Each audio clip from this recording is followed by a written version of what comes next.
A'udzubillahi minasyaitonirrajim. Bismillahirrahmanirrahim. Alhamdulillahirabbil alamin, baril khalaiqi ajmain. Wassalatu wassalamu ala sayyidil mursalin wa habibillahil alamin. Alladzi summiya fis samai bi Ahmad wa fil ardi bi Abil Qasim Muhammad wa ala ahli baitihi thayyibin at-tahirin wa ashabihil mayamin al-muntajabin. Asyhadu an la ilaha illallah wahdahu la syarikalah wa asyhadu anna Muhammadan abduhu wa rasuluh. Allahumma shalli ala sayyidina Muhammad wa ala ali sayyidina Muhammad. Rabbi shrah li sadri wa yassir li amri wa hlul 'uqdatam min lisani yafqahu qawli. Assalamualaikum warahmatullahi wabarakatuh. Alhamdulillah, kita berjumpa kembali dalam kajian Ramadan. Mudah-mudahan di bulan yang mulia ini kita tetap menginjakkan kaki kita pada hal-hal yang diridhoi oleh Allah Subhanahu wa taala. Pada suatu hari, Mu'adz bin Jabal berada di rumah Abi Ayyub Al-Ansari bersama baginda Rasulullah sallallahu alaihi wasallam. Bahkan beliau duduk dekat dengan Rasulullah. Lalu beliau bertanya kepada Rasulullah tentang sebuah ayat.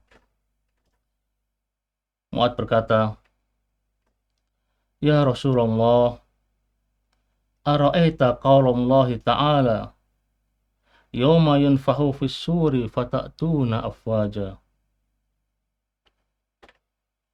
Mu'adz bertanya kepada Rasulullah, "Wahai Rasulullah, apakah engkau melihat hakikat pemandangan dari ayat ini? Yawma yunfahu, itu hari ketika dibunyikan trompet, maka manusia datang berkelompok-kelompok. Fata'tuna afwaja, kamu akan datang berkelompok-kelompok." Faqala Nabi, kemudian Nabi berkata, "Ya Mu'adz, laqad sa'alta an amrin 'azim." Wahai Mu'adz, kau telah bertanya tentang hal yang sangat besar, sangat agung. Tidak lama, summa arsala ainaihi bahagian. Kemudian baginda Rasulullah menangis sejenak dan melanjutkan, summa qal, kemudian beliau bersabda, "Yuhsaru asratu asnafin min ummati astatan qad mayyazahumullahu ta'ala min jama'atil muslimin wa baddala suwarahum." Lalu baginda bersabda, umatku besok akan digabungkan, akan dibangkitkan dalam 10 kelompok yang berbeda-beda. Allah telah membedakan mereka dari sekelompok kaum muslimin yang lainnya. Dan Allah telah merubah bentuk mereka. Faminhum ala suratil qiradah. Sebagian ada yang menyerupai monyet. Wa ba'duhum ala suratil khanazir. Dan sebagian lagi menyerupai babi. Wa ba'duhum munakkasun arjuluhum a'lahum wa wujuhuhum yusabuna 'alaiha. Dan sebagian lagi mereka dibalik, kakinya di atas dan wajahnya di bawah, dan dengan wajah itulah dia berjalan. Wa ba'duhum umyun yataraddadun. Dan sebagian mereka buta dalam kebingungan. Wa ba'duhum summun bu'mun la ya'qilun. Dan sebagian lagi mereka yang bisu, tuli dan tidak berakal. Wa ba'duhum yamdawuna alsinatahum fahiya mudallatun ala sudurihim yasilul qayh min afwahihim lu'aban yataqaddaruhum ahlul jam'i. Dan sebagian mereka yang lidahnya mengunyah-ngunyah, kemudian lidah itu menjulur sampai ke dadanya, kemudian keluarlah dari mulut mereka nanah yang menjijikkan, sehingga orang-orang di sekitarnya merasa jijik akan hal itu. Wa ba'duhum qatta'atun aydihim wa arjuluhum. Dan sebagian mereka yang tangan dan kakinya terpotong. wa ba'duhum musallabuna ala judhu'i minan nar, dan sebagian mereka lagi disalib di pelepah pohon dari api. Wa ba'duhum asaddu natinan minal jif, dan sebagian mereka lebih busuk daripada bangkai. Wa ba'duhum mulabbasuna jalabiba sabiqah minal qatirani lasiqatan bijuludihim, dan sebagian mereka dikenakan pakaian besar atau jubah dari tetesan yang panas yang melekat pada kulitnya. Fa'amal ladzina ala suratil qiradah fal qattatu minan nas, yakni an-namam. Adapun mereka yang menyerupai monyet, maka adalah orang-orang yang suka mengadu domba. Wa amal ladzina ala suratil khanazir fa ahlus sutti wal harami wal muqsi. Adapun orang-orang yang menyerupai babi adalah orang-orang yang suka makan dari harta haram dan suka mengambil dari pungutan liar. Wa amal munakasuna ru'usuhum wa wujuhuhum fa akilatur riba. Adapun mereka yang kepala dan kakinya terbalik adalah orang-orang yang suka makan riba. Wal umyu may yajuru fil hukmi. Adapun orang yang buta, mereka suka menyelewengkan dalam hukum. Wasummul bu'mu alladzina yu'jibuna bi'amalihim. Adapun yang bisu dan tuli, mereka adalah orang-orang suka ujub terhadap amal mereka sendiri. Walladzina yamdaguna alsinatahum. Adapun orang-orang yang selalu mengunyah adalah fal ulama wal qudat alladzina yukhalifu qawluhum fi'lahum. Mereka adalah para ulama, para hakim yang ucapan dan perbuatan mereka berbeda. Wal muqatta'atu aydihim wa arjuluhum. Adapun yang tangan dan kakinya terpotong. Falladzina yu'dzunal jiran. Mereka adalah orang-orang yang selalu menyakiti tetangganya. Wal musallabuna ala judu'in nar. Adapun mereka yang diikat di pelepah dari api. Fasu'atu bin nas ila sultan. Mereka yang selalu mengadukan domba orang-orang pada penguasa, atau bisa kita katakan mereka adalah penjilat kepada penguasa. Walladzina hum asaddu natinan minal jif. Adapun mereka yang lebih busuk daripada bangkai. Falladzina tamatta'una bis syahawat wal ladzat. Yaitu orang-orang suka menikmati dalam syahwat. Wa yamna'una haqqallah min amwalihim, dan mereka yang menahan dari hak Allah untuk mengeluarkan harta mereka. Walladzina yalbasunal jalabib. Adapun mereka yang mengenakan baju besar atau jubah mungkin. Fa ahlul kibri wal fakhri wal khuyala. Adapun mereka yang mengenakan jubah adalah orang-orang yang suka takabur. Mereka yang suka berbangga diri dan suka tinggi hati.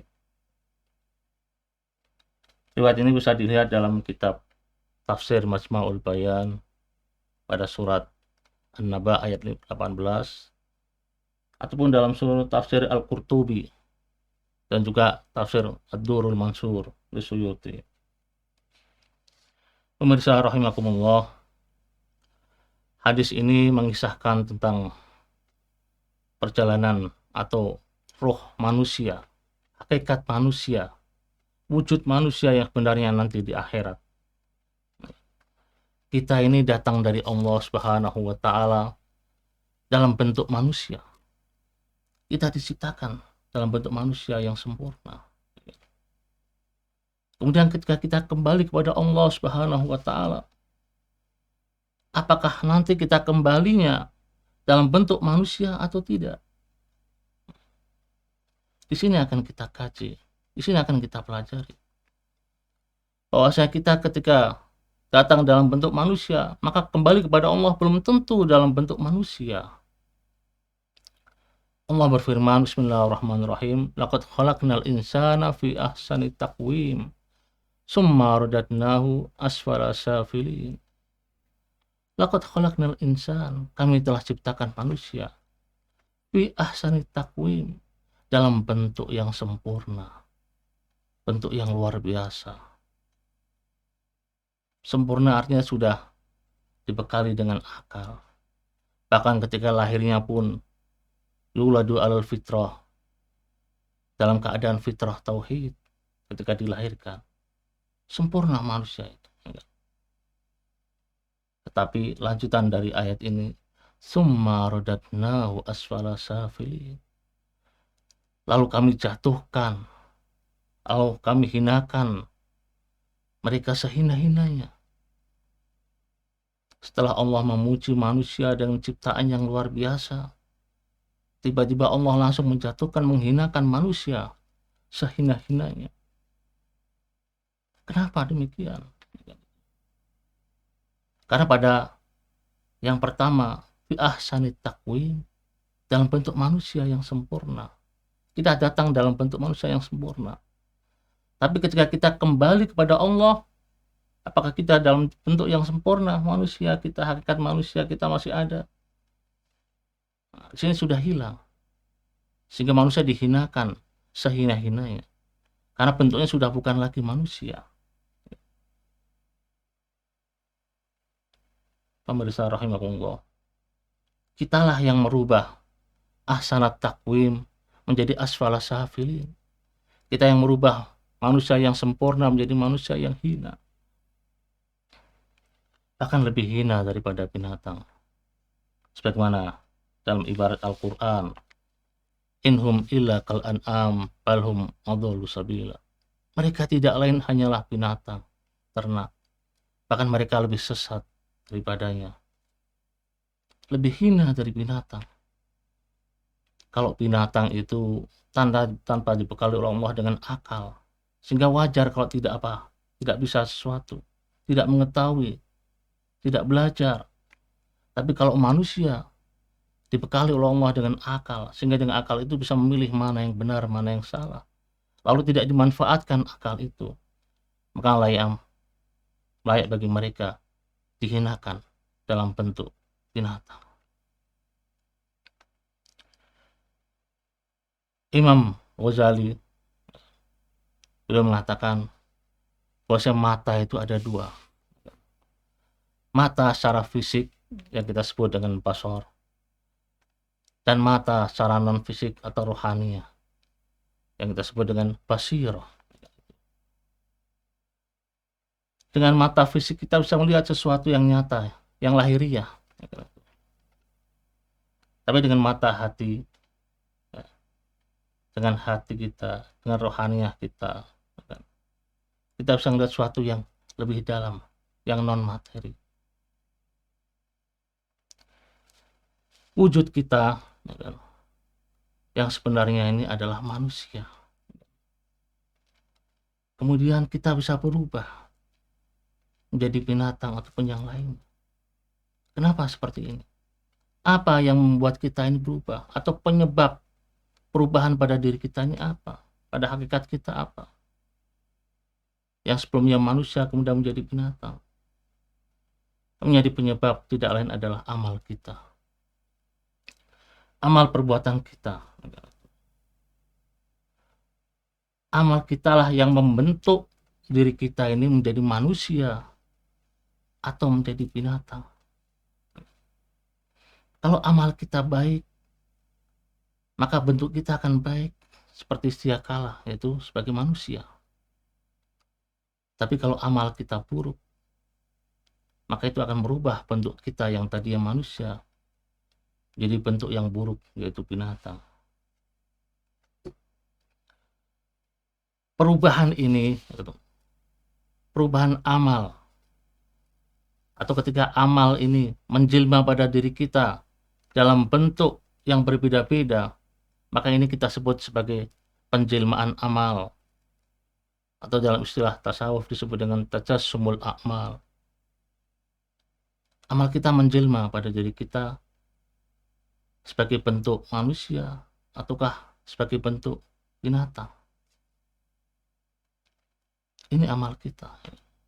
Jadi segala sesuatu ditentukan oleh amal. Bahkan nanti yang menemani kita di alam barzah itu tidak lain hanyalah amal kita. Keluarga kita ketika kita meninggal, keluarga kita hanya mengantar kita sampai kuburan. Setelah itu meninggalkan kita. Harta yang kita miliki kita tinggalkan, kecuali hanya helaian, berapa helai kain putih yang kita kenakan sebagai kafan. Sementara yang setia kepada kita adalah amal. Dari semenjak kita lahir sampai kita meninggal, amal itu yang menemani kita sampai ke alam barzah, alam kubur. Sehingga amal itulah yang nanti akan membentuk kita. Pemirsa rahimakumullah, tajasumul a'mal atau penjelmaan amal ini ada 3 macam. Yang pertama, amal kita ini membentuk jati diri kita menjadi manusia atau binatang. Seperti yang ada dalam hadis tadi. Amal kita menjelma menjadi manusia atau binatang. Dalam kisah lain disebutkan pada suatu hari Imam Ja'far As-Shadiq bersama sahabat-sahabatnya, diantaranya ada Abu Basir, sedang haji, sedang tawaf. Kemudian sahabat Al-Imam yaitu Abu Basir berkata kepada Al-Imam, "Wahai Imam, alangkah banyaknya orang-orang yang haji, orang-orang yang menyerukan talbiyah." Lalu Imam senyum dan mengatakan, "Hei sahabatku, tahukah kamu bahwa kebanyakan yang mengelilingi Ka'bah ini, yang tawaf ini hanyalah teriakan-teriakan dari binatang. Dan yang bentuknya manusia hanyalah sedikit." Lalu Imam Ja'far As-Shadiq mengusap wajah Abu Basir, dan seketika Abu Basir melihat dengan nyata apa yang dilihat oleh Al-Imam. Dan Abu Basir merasa terkejut dengan pemandangan seperti itu. Ini yang pertama, amal yang bentuk kita menjadi manusia ataupun binatang. Yang kedua, jelmaan yang kedua adalah bahwa amal kita akan diciptakan oleh Allah dalam bentuk wujud makhluk yang menemani kita kelak. Di selain kita nanti dibentuk atau amal kita membentuk kita menjadi manusia ataupun binatang, di sana Allah menciptakan satu makhluk satu lagi, yang makhluk itu sebenarnya hasil dari amal kita, perwujudan jelmaan dari amal kita. Jadi amal kita ada yang bentuk diri kita sendiri, ada lagi amal yang berbentuk makhluk yang menemani kita. Sehingga dalam beberapa riwayat dikatakan ketika seorang nanti dikubur, ya, masuk alam barzah, alam kubur, maka di sana ada cahaya-cahaya yang menemaninya. Ada makhluk-makhluk yang berbentuk yang menemaninya. Sehingga orang yang dikubur di dalamnya akan bertanya, "Siapa Anda?" Yang di depannya. Lalu yang di sebelah kanannya, "Dan siapa kamu? Siapa kamu di sebelah kirinya?" Yang di belakang juga demikian. Lalu makhluk-makhluk itu menjawab, "Hei fulan, aku adalah sholatmu yang dulu tidak pernah kau tinggalkan. Aku adalah puasamu. Aku adalah hajimu. Aku adalah sedekahmu," dan seterusnya. Cahaya-cahaya itu, makhluk-makhluk itu menerangi kuburannya, menghiburnya sampai nanti hari kebangkitan. Dan yang ketiga, amal kita akan berwujud dalam bentuk dampak atau akibat. Jadi akibatnya apa dari sebuah perbuatan kita? Nah, setiap perbuatan manusia itu memiliki dampak yang tidak secara langsung dan dampak secara langsung.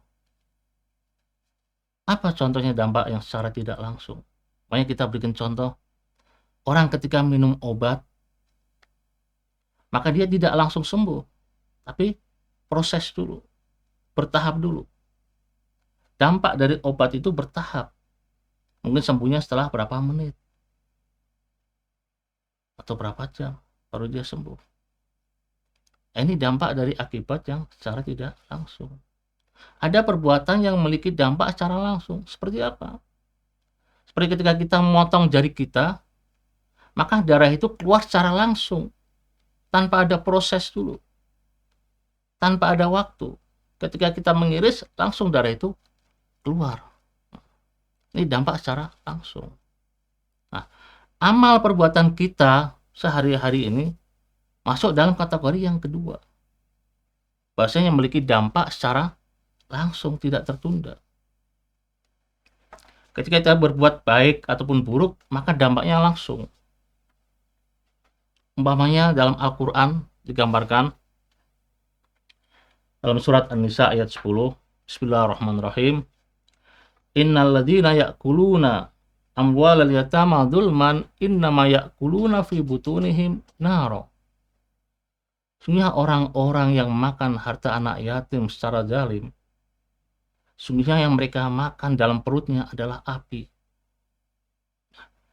Api ini adalah dampak dari dia makan harta anak yatim secara tidak sah.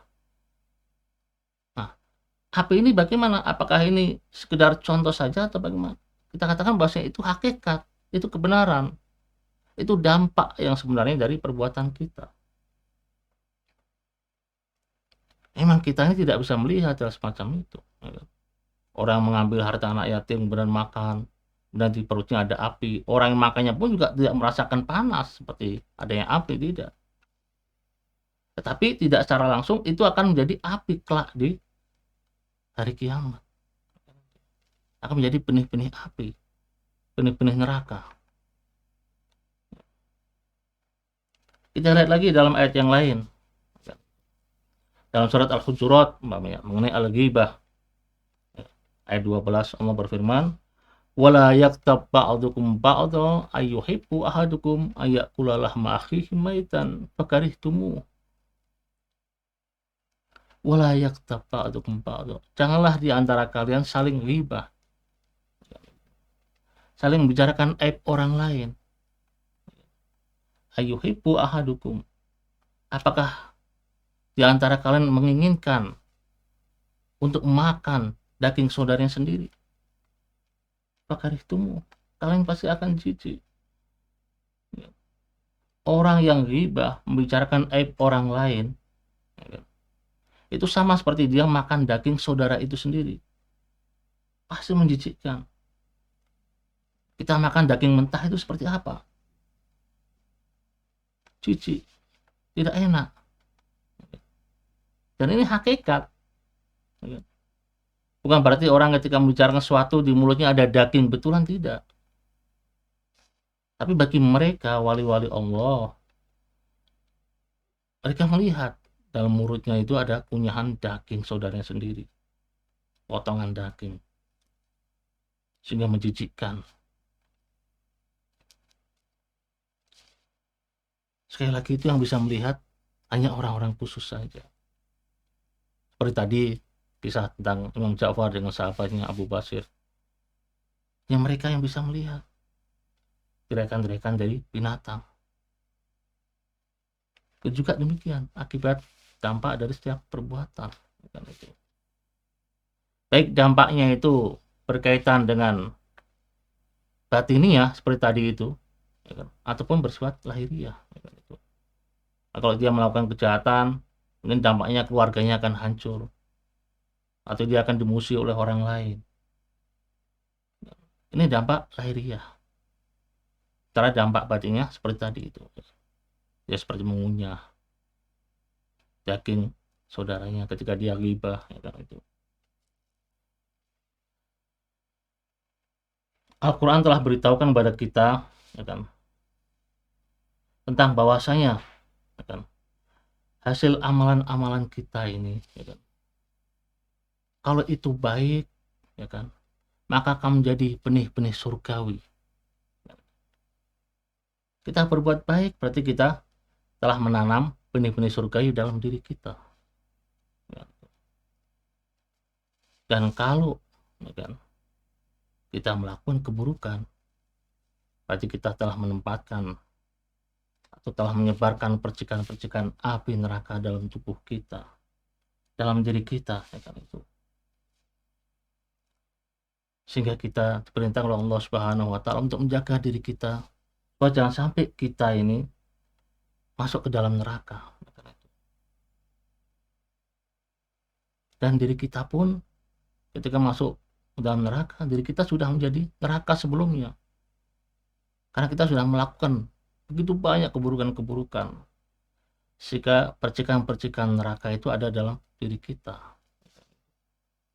Membentuk neraka dalam diri kita. Yang nanti neraka ini atau api ini, percikan-percikan ini yang nanti akan membakar diri kita sendiri. Dalam Al-Quran katakan, ya ayyuhalladzina amanu qu anfusakum wa ahlikum naran waquduhan nas wal hijarah. Wahai orang-orang beriman, jagalah diri kalian, keluarga kalian. Dari apa? Dari api neraka. Api neraka yang seperti apa? Waquduhan nas wal hijarah. Yang neraka itu bahan bakarnya tidak lain adalah manusia dan batu-batuan.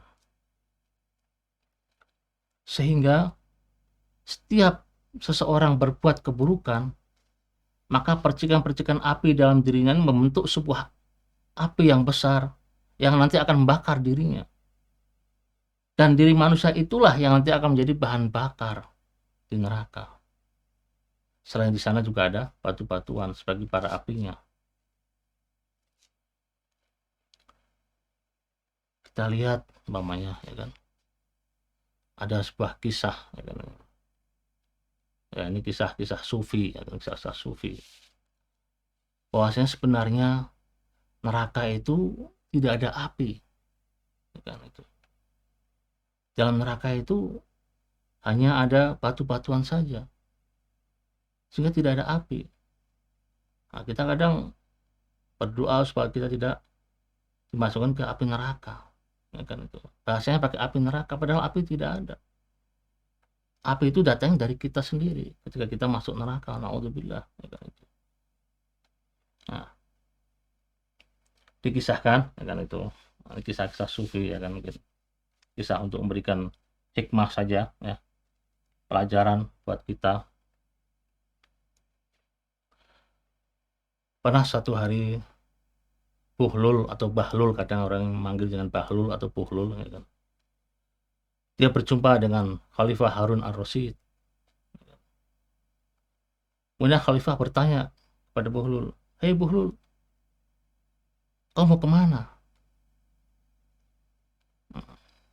Dengan lantang Buhlul menjawab, "Aku mau ke neraka." Tentu saja jawabannya buat sang Khalifah merasa kaget. Wah, ini betul-betul gila ini, ya kan. Masa orang mau pergi ke neraka itu? Lalu diikuti saja perkataan Buhlul. "Lalu apa yang akan kamu lakukan di sana?" tanya Khalifah kepada Buhlul.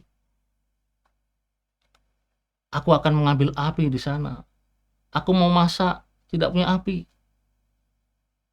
Karena saya tahu bahwa neraka itu tempat api yang banyak, sehingga aku akan mau sana. Aku meminta sedikit percikan api untuk masak." "Terus apa yang terjadi di sana?" kata Khalifah. "Ketika aku sampai di sana, aku ingin minta api. Penjahat neraka itu kaget dan merasa heran. Kok ada manusia datang ke sini untuk ngambil api?" Lalu penghuni atau penjaga neraka itu menjawab, "Hei manusia, di sini nggak ada api. Seumur-umur dari awal ciptaan neraka ini sampai sekarang tidak ada api dalam neraka ini." "Loh, bukankah neraka itu tempat api?" "Benar, disebut dengan api, tapi api itu datangnya nanti ketika manusia itu masuk ke neraka, maka mereka akan membawa apinya masing-masing." Sontak sang khalifah itu merasa tersinggung tentunya, karena dia melakukan banyak kesalahan, dan akibatnya dia akan masuk neraka kalau dia terus-terusan berbuat keburukan dan akan membakar dirinya sendiri dari perbuatan buruk itu. Nah, ini kisah ya kan itu. Jadi bahan bakar neraka itu tidak lain adalah manusia dan batu-batuan. Batu-batuan mungkin kita pernah dengar kisah Ashabul Fil, ya kan, itu pasukan gajah yang ingin menyerang Ka'bah, kemudian dihujani oleh serentetan burung ababil dengan batu-batu kecil. Batu-batu kecil itulah yang diambil dari Sijil dan neraka, yang panasnya luar biasa. Batu yang satu saja, kecil saja, ketika dilemparkan itu langsung menembus sampai ke bawah, ya kan itu. Menembus dari ubun-ubun kepalanya sampai ke belakang, sampai ke duburnya. Bukan hanya menembus saja, bahkan melelehkan dagingnya, menghancurkan, tinggal tulang belulang saja. Itu dahsyatnya bahan bakar neraka. Nah, kalau kita pernah lihat dalam ayat Al-Quran, setiap saat tubuh manusia itu ketika disiksa, maka tidak lama akan diganti dengan tubuh yang baru lagi, supaya merasakan siksaan lagi. Terus ketika meleleh lagi, diganti lagi yang baru lagi, sampai tidak ada habis-habisnya. Itu siksaan yang luar biasa, siksaan yang pedih, ya kan itu. Sehingga kita memohon kepada Allah supaya kita jauhkan dari api neraka. Ya. Makanya di antara doa ketika sholat malam, di sholat witir, ya, kita mengatakan Allahumma hadza maqamul a'idhi bika minan nar. Ya Allah, inilah tempat orang yang berdiri, yang berlindung kepadamu dari api neraka. Ini kita ulang-ulang terus dalam kunut witir kita. Supaya apa? Supaya kita jangan sampai kelak dimasukkan ke dalam neraka. Sesuatu yang menakutkan, sesuatu yang mengerikan, dan menyakitkan yang luar biasa. Itu kalau dampak daripada perbuatan buruk. Tapi bagi mereka yang berbuat baik, maka berarti dia telah menanamkan benih-benih surgawi. Sehingga ketika kebaikan terus ditanamkan dalam dirinya, maka surgawi pun membentuk dirinya.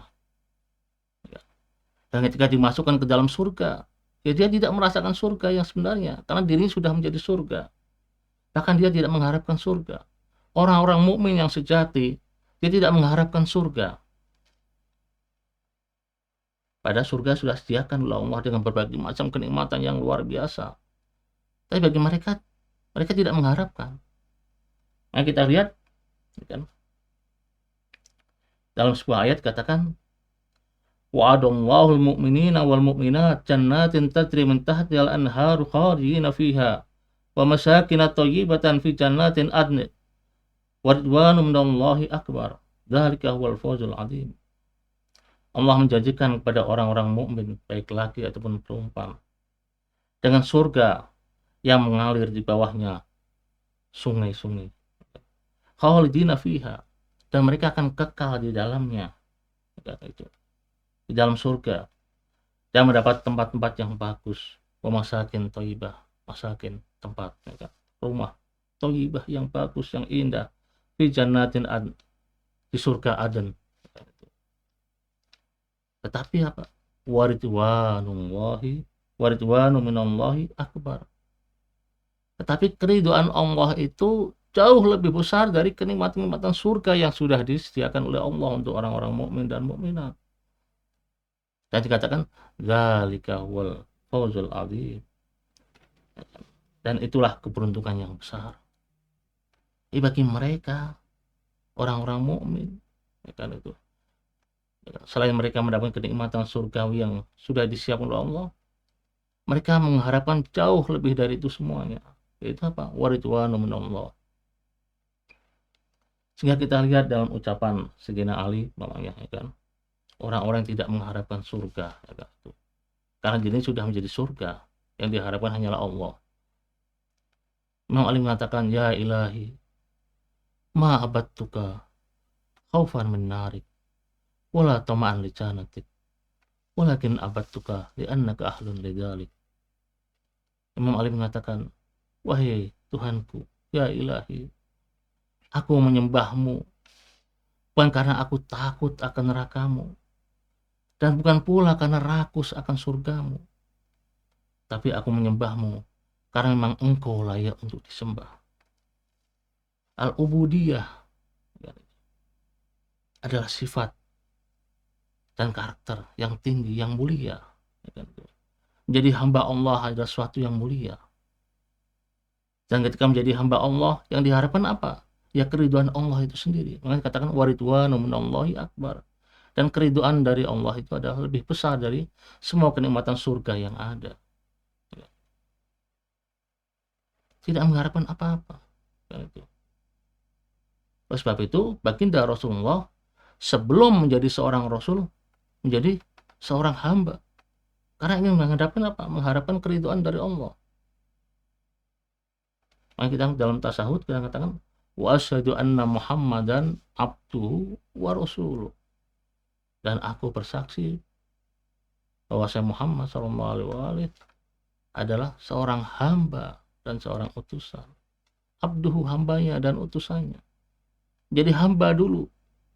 Penghambaan al-ubudiyah ini makom tinggi. Yang harus dicapai. Sementara Rasul dan yang lain-lainnya itu adalah jabatan berikutnya. Jadi hamba sehingga diridhoi oleh Allah Subhanahu wa taala. Mudah-mudahan di bulan suci Ramadan ini kita bisa terus melakukan hal yang baik, beramal yang baik. Mari kita tanam benih-benih surgawi dalam diri kita, yang kelak kita akan menjadi surgawi di akhirat. Wa ma taufiqi illa billah, alaihi tawakkaltu wa alaihi unib. Astaghfirullahaladzim wa lakum. Wassalamualaikum warahmatullahi wabarakatuh.